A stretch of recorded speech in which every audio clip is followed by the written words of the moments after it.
Morgan Stanley is a premier investment bank and brokerage, and over the last 2 decades has transformed itself from being relatively in the back of the pack to one of the best in breed when it comes to the financial sector. Some of their key products and services include wealth management, debt underwriting, and the management of mergers and acquisitions. Additionally, just like many financial stocks, Morgan Stanley pays a dividend, and currently that dividend yield is about 4.65%, which is incredibly good for a stock that also has potential upside like Morgan Stanley does. However, every investor needs to keep all of the cons in mind as well. Morgan Stanley just reported a pretty bad earnings report. Even though they beat on profits, they warned that their wealth management was not seeing the growth that it used to, and that's one of the key places it generates profit, so the stock really sold off. Additionally, like I said, the last 20 years have been a turnaround, and the stock is pretty much trading at the exact same price it was decades ago. In fact, now that it has sold off, it's trading around the same price it was in the year 2000. So even though it sold off dramatically and anyone who got in that time has made significant profits, if you were in this stock 23 years ago, you're about flat if you don't account for dividends. If management continues at the rate that they have, Morgan Stanley is an interesting long-term investment, but you need to know that right now we're in serious weakness. Not only has the recent sell-off blown out the entire stock market, the financial sector has been getting hit particularly hard. I added to my Morgan Stanley position not once, but twice this week. First, I bought on the 16th of October, right before earnings, with a 9.05% allocation at $78.68. The reason I did this was some of the banks had been reporting good earnings, and I wanted to replace some shares that I had sold much higher and get that discount locked in case Morgan Stanley reported good earnings, which they didn't. The buy locked in a 16.07%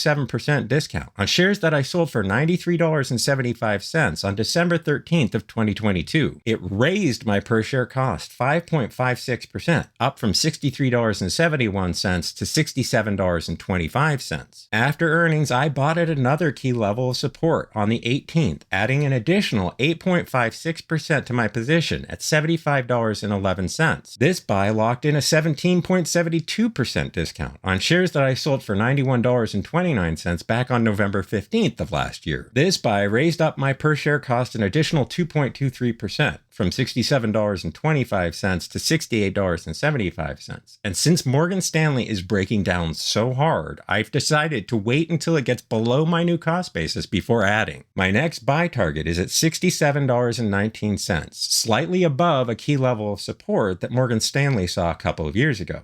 And my next sell target where I will start taking profits out of this position is at $94.79, just under the high it saw earlier in 2023.